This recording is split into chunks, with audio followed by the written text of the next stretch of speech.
नमस्कार दोस्तों, मैं ब्रजेश कुमार आपके अपने YouTube चैनल टारगेट 24 क्लासेज पर स्वागत करता हूं। दोस्तों, आज हम लोग पढ़ेंगे संख्या पद्धति पार्ट 4, संख्याओं पर आधारित प्रश्न। पहला प्रश्न है कि दो संख्याओं का योग 11 तथा गुणनफल 18 है तो उनके व्युत्क्रमों का योगफल ज्ञात कीजिए। बिना टाइम खर्च किए हम क्वेश्चन सॉल्व करेंगे। साथियों, बहुत से सारे बच्चे होते हैं वो XY से डरते हैं कि सर XY आ जाता है। खासकर वह बच्चे जो मैथ्स नहीं पढ़े हैं, खासकर वह स्टूडेंट जो मैथ पढ़े हैं लेकिन कभी रुचि नहीं रखे हैं, उनके लिए बहुत समस्या का विषय है ये। लेकिन ऐसा कुछ भी नहीं है। यहाँ पर जो पढ़ाया जाएगा बिना X मान के पढ़ाया जाएगा, बिना XYZ, बिना ABC मान के पूरे मैथ्स में ये अप्लाई करेंगे। चलो देखो, क्या है कि दो संख्याओं का योग 11 तथा गुणनफल 18 है तो उनके व्युत्क्रमों का योगफल ज्ञात कीजिए। क्या हो जाएगा यहाँ से कि इसका जो व्युत्क्रमों का योग होता है, व्युत्क्रमों का योग बराबर क्या होता है कि संख्याओं का योग बटा संख्याओं का गुणनफल, ये होता है। ये क्यों होता है? ये इसलिए होता है क्योंकि जैसे अगर कोई संख्या मान लीजिए x है, कोई संख्या y है, जिसका योगफल क्या होगा x प्लस y होगा। लेकिन जब व्युत्क्रम हम करेंगे तो व्युत्क्रम का मतलब क्या होता है? उल्टा 1 बटा x प्लस 1 बटा y। और यहाँ से हम क्या कर सकते हैं कि जब यहाँ पर हमारा एलसीएम निकालेंगे तो xy हो जाएगा, तो xy होगा और इसका भिन्न क्या हो जाएगा? x plus y। यानी कि संख्या x है एक संख्या y है, तो दोनों का योगफल क्या होगा? xy होगा और गुणनफल क्या होगा? x गुणे y होगा। इसलिए व्युत्क्रमों का योगफल x प्लस y बटा xy होता है। इसलिए सीधा सीधा योग हमारा 11 और ये गुणनफल 18, तो 11 बटा क्या हो जाएगा? 18। कहाँ है? यहाँ सी पर। आपका आंसर हो जाएगा क्या? 11 बटा 18। अगला क्वेश्चन देखिए। अगला क्वेश्चन सेम उसी प्रकार से दिया हूँ। क्वेश्चन आपका क्या है कि दो संख्याओं का योग 40 तथा गुणनफल 375 है तो उनके व्युत्क्रमों का योगफल ज्ञात कीजिए। अब देखो, व्युत्क्रमों का योगफल सेम उसी प्रकार से, ये क्या है? 40 है, 40 बटा 375 हो जाएगा। लेकिन आंसर में क्या है? 40 बटा 375 कोई ऑप्शन में नहीं आ रहा है, तो इसका मतलब क्या होगा? ये किसी ना किसी संख्या से क्या हो जाएगा? डिवाइड हो जाएगा। तो डिवाइड हम क्या करेंगे? 5 से डिवाइड हो जाएगा, चूँकि ये इसके लास्ट में 5 है तो 5 से डिवाइड होगा, और 40 तो 5 से डिवाइड होगा ही। 5 40, तो क्या हो जाएगा? 5 40, और इसको 5 से काटेंगे तो 5 सत्ते 35, और हासिल यहाँ बचा कितना? 2 25, और फिर 5 सत्ते 35, फिर क्या हो जाएगा? 5 25, 8 बटा 75। ऑप्शन ए, आपका ऑप्शन ए सही हो जाएगा, 8 बटा 75। अगला क्वेश्चन देखिए। अगला क्वेश्चन क्या है कि यदि दो धनात्मक संख्याओं का योग 25 एवं गुणनफल 144 है तो उन संख्याओं का अंतर क्या होगा? एकदम सिंपली उसी प्रकार से सॉल्व करना है। करा कि दो धनात्मक संख्याओं का योग क्या है? 25 एवं गुणनफल कितना है? 44 है। तो यहाँ से आप लोग क्या कर सकते हैं? जैसे देखो, 16 प्लस 9 बराबर क्या हो जाएगा? 25, और 16 गुणे 9 बराबर क्या हो जाएगा? 16 9 का 144। यानी कि एक संख्या आपका क्या हो गया? 16, एक संख्या आपका क्या हो गया? 9 हो गया। तो संख्या का जब अंतर पूछेगा तो 16 माइनस 9 बराबर क्या हो जाएगा? आपका 7 हो जाएगा। सिंपली कर सकते हो, आपका आंसर क्या हो जाएगा? 7। इतना सोचना पड़ेगा। इस प्रकार से डेवलपमेंट बनाए। जब आप लोग क्वेश्चन सॉल्व करोगे इस प्रकार से आंसर देख करके, तो बहुत ही आसानी से सॉल्व होगा। देखो, कह क्या रहा है कि दो धनात्मक संख्याओं का योग 25 है और गुणनफल क्या है? 144 है। तो 16 9 25, 16 9 का 144, एक संख्या 16 और एक संख्या 9 आपका होगा। तो अंतर पूछ रहा है, तो 16 माइनस 9 बराबर कितना हो जाएगा? 7। आपका आंसर कितना हो जाएगा? 7। सीधा सीधा लगाइए आप लोग। अगला क्वेश्चन देखिए। अगला क्वेश्चन कह रहा है कि दो संख्याओं का योगफल उसके अंतर से 3 गुना है तो संख्याओं का अनुपात क्या होगा? सेम इसी प्रकार से सॉल्व करना है, कोई उसमें दिक्कत की बात नहीं है, बहुत आसानी के साथ सॉल्व करना। करा कि दो संख्याओं का योगफल, देखो ये सब क्या दिया है? दो संख्या का अनुपात दिया है। चलो हम सबसे पहले ही आंसर से चेक करते हैं। तो एक संख्या हमारा क्या, जैसे 2 है, एक संख्या हमारा क्या है? 1 है। तो दो संख्याओं का करा कि एक संख्या, इसका क्या करेंगे? योगफल करेंगे। तो 2 प्लस 1 बराबर क्या हो जाएगा? हमारा 3 हो जाएगा। चलो ये हो जाएगा। इसके बाद क्या हो जाएगा हमारा? फिर कह रहा है कि इसका अंतर, यानी कि 2 माइनस 1, 2 माइनस 1 बराबर क्या हो जाएगा? 1 हो जाएगा। तो इसका मतलब क्या है कि अगर ये संख्या क्या है कि ये 2 है, ये 1 है, इसका योगफल 3 आ रहा है, इसका योगफल क्या आ रहा है? 1 आ रहा है। तो इसका मतलब क्या है कि संख्या का ये संख्या जो है, ये संख्या क्या है? इस संख्या का क्या है 3 गुना है कि नहीं है, बिल्कुल 3 गुना है। जिसका मतलब हमें दूसरा चेक करने की ज़रूरत नहीं है, हमारा ऑप्शन क्या हो जाएगा 2:1 हो जाएगा, तुरंत हो जाएगा, है ना। क्योंकि इसका क्या है, देखो यहाँ 1 आ गया, 1 3, इसका 3, ये 3 गुना है इसका। अब इसको अगर चेक करना चाहते तो चेक कर लीजिए, देखो 3 2 5 हो जाएगा ये, और ये क्या हो जाएगा, ये 1 हो जाएगा। देखो ये 5 गुना हो जाएगा, 3 गुना नहीं है। इसको चेक करो तो ये क्या हो जाएगा 4 3 7, और ये 1 7 गुना हो जाएगा। ये क्या हो जाएगा 4 1 5, और ये हो जाएगा कितना,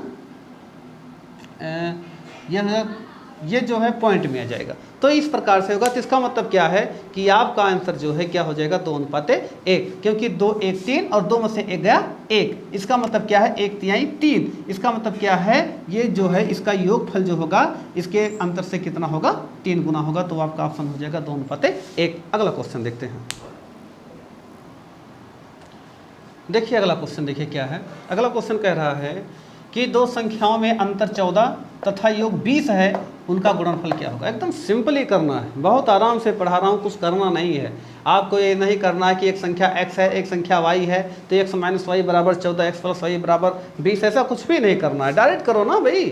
अंतर है, क्या अंतर है, करा कि एक संख्या में अंतर कितना है 14 है, एक संख्या में कितना है 20, योग कितना है 20 है, तो उसका गुणनफल क्या हो रहा है। चलो देखो क्या हो जाएगा, बहुत आसानी से आप लोग को करना है, बहुत दिक्कत नहीं है। देखो क्या करेंगे हम, अगर हम करेंगे 17 - 3 तो क्या हो जाएगा हमारा 14। सोच के ऊपर डिपेंड है भाई, अपनी IQ बढ़ाना है। तो 17 में से 3 जाएगा तो कितना हो जाएगा 14, और अगर 17 + 3 कर देंगे तो हमारा क्या हो जाएगा 20 हो जाएगा कि नहीं हो जाएगा। देखो क्लियर है, क्या है हमारा दोनों संख्या निकल गया। इसका तो दो संख्या हमारा क्या 17 - 3 = 14 आ गया, अंतर 14, और योग कितना 17 + 3 = कितना हो गया 20। दोनों संख्या हमारा क्या है 17 और 3, एक संख्या 17 दूसरा संख्या 3। तो इसका गुणनफल हमारा क्या हो जाएगा 17 × 3, 17 3 कितना होता है 51 होता है। ये आपका क्या हो जाएगा आंसर 17 3 51। बहुत ही सुपर करना है, इसी प्रकार से आप लोग करोगे तो बहुत ही आसानी से कर पाओगे। x y मानोगे तो दिक्कत हो जाएगी। अगला क्वेश्चन लेते हैं। अगला सवाल आपके सामने है, ये सवाल अच्छा है, इस प्रकार का सवाल आता है, बहुत अच्छा सवाल है। देखिए करा कि एक विद्यार्थी ने जितने सवाल किए उसके 2 गुने गलत हल किए। यदि उसने 48 सवालों को सही हल किया तो सही हल किए गए सवालों की संख्या कितनी है। बहुत अच्छा क्वेश्चन है। जब थोड़ा सा बड़ा हो जाता है बच्चे ही पर भटक जाते हैं, लेकिन भटकने की जरूरत नहीं, बहुत आसान सवाल है। सवाल आराम से पढ़िए। करा कि एक विद्यार्थी ने जितने सवाल किए उसका 2 गुना गलत किया। इसका मतलब क्या है कि अगर एक सवाल, चलो कुल सवाल कितना किया है 48 सवाल किया है। कुल सवाल कितना किया है हल किया है 48 सवाल किया है। कह रहा है कि चलो ये मान लीजिए सही सवाल है और ये मान लीजिए गलत सवाल है।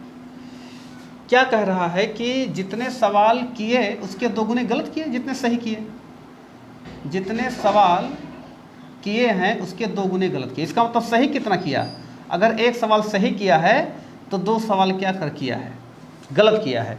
तो कुल सवाल कितना किया है वो 3 ही तो सवाल किया, एक वेरिएशन मानना है। कुल सवाल कितना किया 3 किया, तो कुल सवाल 48 किया है। तो सही कितना करेगा, तो यहाँ से हमारा क्या हो जाएगा बटा 3 हो जाएगा, और 3 से काटोगे तो क्या हो जाएगा हमारा 16 हो जाएगा। कितना हो जाएगा 16 3 48। अब देखो इसका मतलब क्या है, ये जो सही करने की संख्या क्या है 1 है, तो 1 गुणे क्या करोगे आप लोग 16 करोगे, तो 16 करने में 16, तो सही करने की संख्या जो हो जाएगी वो क्या हो जाएगी हमारी 16।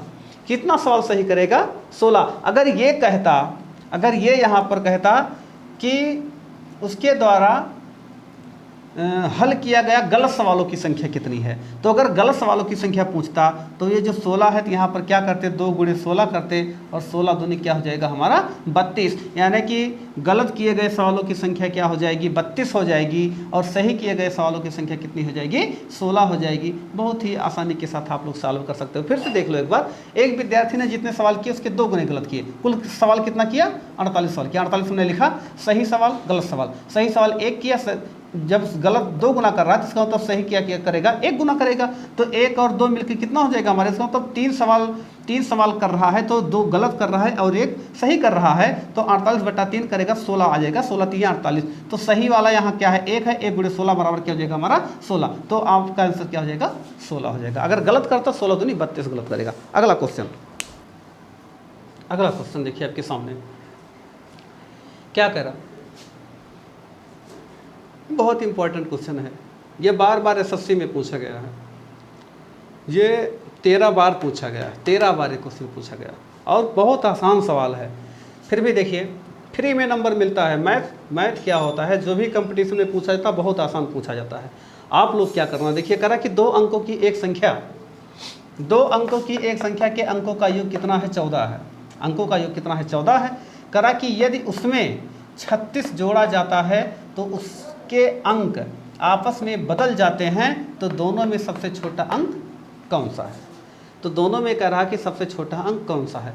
बहुत ही आसान है। देखिए क्या करना है कि यहाँ से हम क्या करेंगे, जो ये हमारा क्या है 36 है, अब हम क्या करेंगे, जैसे हमारा 36 है, 36 में हम क्या कर दें, जैसे अगर हम इतना जोड़ दें, जैसे क्या है हमारा ये 14 है, 36 में ये कौन सी संख्या जोड़ दें कि वो 41 हो जाए। जैसे अगर हम 40 जोड़ेंगे, 4 जोड़ेंगे तो क्या हो जाएगा 36 4 40, इसका मतलब ये ऑप्शन नहीं होगा। 36 में अगर हम क्या करेंगे 5 जोड़ेंगे तो 36 5 कितना हो जाएगा 41। इसका मतलब क्या है कि ये 14 का उल्टा क्या है 41 हो रहा है, और ये कह रहा कि इसके अंक आपस में क्या हो जाते हैं, बदल जाते हैं। तो सबसे छोटा अंक कौन सा है, तो ये सबसे छोटा अंक ही वाला है। तो ये सबसे छोटा अंक हमारा क्या हो जाएगा 5 हो जाएगा, आपका आंसर हो जाएगा। फिर से देखिए बहुत आसान है। करा कि 2 अंकों की एक संख्या के अंकों का योग कितना है 14 है, यदि उसमें 36 जोड़ा जाता है तो उसके अंक आपस में बदल जाते हैं। इसका मतलब क्या है कि 14 है तो क्या हो जाएगा हमारा 41 हो जाना चाहिए। 14 है तो क्या हो जाएगा 41 हो जाएगा। तो 36 में अगर हम 5 जोड़ेंगे तो कितना हो जाएगा 41 हो जाएगा। 14 का उल्टा क्या हो जाएगा 41, तो हमारा आंसर क्या हो जाएगा 5 हो जाएगा। ये आपका क्या हो जाएगा आंसर। अगला क्वेश्चन विद्यार्थियों, आज का अगला और लास्ट सवाल इस चैप्टर का, कह रहा कि बहुत अच्छा क्वेश्चन है, आते हैं सारे क्वेश्चन आए हैं, सारे आए हुए क्वेश्चन मैं ले रहा हूँ। कह रहा कि क्वेश्चन बहुत ही आराम से पढ़िए। कह रहा कि 225 मीटर लंबे बाड़े में एक लंबे बाड़े में 26 पेड़ इस प्रकार लगाए जाते हैं जिनके बीच की दूरी बराबर है। कह रहा बाड़े के प्रत्येक किनारे पर एक पेड़ हो तो पेड़ों के बीच की दूरी क्या है। बहुत ही शानदार क्वेश्चन है। देखिए क्या करना, मैं थोड़ा आप लोगों को समझाता हूँ। जैसे मैं कहूँ कि 4 पेड़ लगाना है, अभी आप लोग समझ में आ जाएगा। जैसे मैं कहूँ कि क्या लगाना है 4 पेड़ लगाना है और 15 मीटर की दूरी में, चलो 15 मीटर की दूरी है, पूरा है कितना है 15 मीटर है, 5-5 के अंतर पर लगाना है। तो आप लोग 4 पेड़ क्या लगाओगे, एक इस किनारे पर लगाओगे 5 हो गया, यहाँ से एक पेड़ लगाओगे 5 मीटर जाओगे तो एक यहाँ पर लगा दोगे, चलो यहाँ जाओ 5 मीटर जाओगे, कितना हो गया 5 5 5 हमारा हो, यहाँ से यहाँ तक 5 हो गया। फिर यहाँ से यहाँ तक जाओगे कितना हो जाएगा 10, 3 पेड़ हो गया। फिर यहाँ से 5 5 10, फिर 5 यहाँ चौथा पेड़ लग जाएगा। इसका मतलब क्या है, देखो अब देखो 5 5 10 5 3 15। इसका मतलब क्या हो रहा कि कितना पेड़ लग रहा है 4 पेड़ लग रहा है। गैप कितना है, गैप कितना देखो 1 2 और 3 का गैप है। तो कहने का मतलब क्या है कि जब 15 है तो 15 पेड़ कितना रहेगा 4 रहेगा, तो गैप कितना रहेगा 3 3 5 15। हम आसानी के साथ निकाल सकते हैं कि कितना मीटर आएगा, कितने मीटर का गैप होगा 5 मीटर का गैप होगा, आसानी के साथ निकाल सकते हैं। देखिए समझने का प्रयास कीजिए। क्या करना है, एक पेड़ क्या कर देना है कम कर देना है, एक पेड़ क्या कर देना है कम कर देना है। जैसे क्या है बीच की दूरी हमारा क्या हो जाएगा, कुल दूरी हमारा कितना है 225 है, कुल मतलब कि लंबाई कितनी है 225 मीटर है। अब 26 पेड़ है तो 26 पेड़ में से एक पेड़ हम लोग क्या करेंगे घटाएंगे भाई, क्यों, क्योंकि बीच की जो दूरी 26 के बीच में बनेगी वो कितनी बनेगी 25 ही बनेगी। जैसे देखो मेरी बात सुनो, जैसे अगर 3 पेड़ लगाया जाए 1 2 और 3, तो 3 पेड़ अगर लगा है तो 3 पेड़ के बीच में कितनी दूरी होगी, 1 दूरी और 2, मतलब कि देखो बीच का दूरी जो बन रहा है 1 और 2। उसी प्रकार से जब 26 रहेगा तो 26 में कितना दूरी रहेगा, मतलब कि 25 दूरी 25 भाग रहेगा, तो यहाँ से हमारा क्या हो जाएगा 25 हो जाएगा। और जब हम 25 से भाग देंगे इसमें तो क्या हो जाएगा, 25 9 का 225 हो जाएगा। इसका मतलब कि 9 मीटर प्रत्येक पेड़ के बीच में, प्रत्येक 2 पेड़ों के बीच में जो दूरी होगा, जो गैपिंग होगा, वो कितना होगा, 9 मीटर का होगा। बहुत ही आसानी के साथ ये आपका आंसर हो जाएगा 9 मीटर। फिर से समझ लीजिए एक बात, क्या कह रहा है कि 225 मीटर लंबे बाड़े में 26 पेड़ इस प्रकार लगाए गए हैं जिनके बीच की दूरी बराबर है। बाड़े में प्रत्येक किनारे पर एक पेड़ हो तो पेड़ों के बीच की दूरी क्या हो। देखो प्रत्येक किनारे पर एक पेड़ है, उसकी फिर बीच की दूरी पूछा जा रहा है। तो यहाँ पर क्या है कि बीच की दूरी, जब हमने क्या कहा कि बीच की दूरी ज्ञात करने के लिए मैंने जैसे बताया कि 3 पेड़ है। देखो ये 3 पेड़ है, तो 3 पेड़ के बीच में कितना गैप है, 1 और 2 गैप है। इसी प्रकार से जब 26 पेड़ रहेगा तो 26 पेड़ के बीच में कितना का गैप होगा, 25 का गैप होगा। और जब 25 का गैप होगा तो हम क्या निकालेंगे, गैपिंग जब 25 है और 25 गैप क्या है, बराबर है। तो बराबर करने के लिए हम क्या करेंगे, 225 बटा क्या 25 हो जाएगा। और 25 9 का 225, यानी कि जो आएगा हमारा क्या आ जाएगा, 2 पेड़ों के बीच की जो दूरी आएगी वो दूरी क्या आ जाएगी हमारी 9 मीटर। ये आपका क्या हो जाएगा, आंसर हो जाएगा। और आज बस इतना ही इस क्लास में। अगर छात्रों, प्रिय छात्रों, अगर ये हमारा वीडियो अगर आप लोग को पसंद आ रहा है तो आप लोग कृपया करके इस हमारे चैनल टारगेट 24 क्लासेज को सब्सक्राइब कीजिए,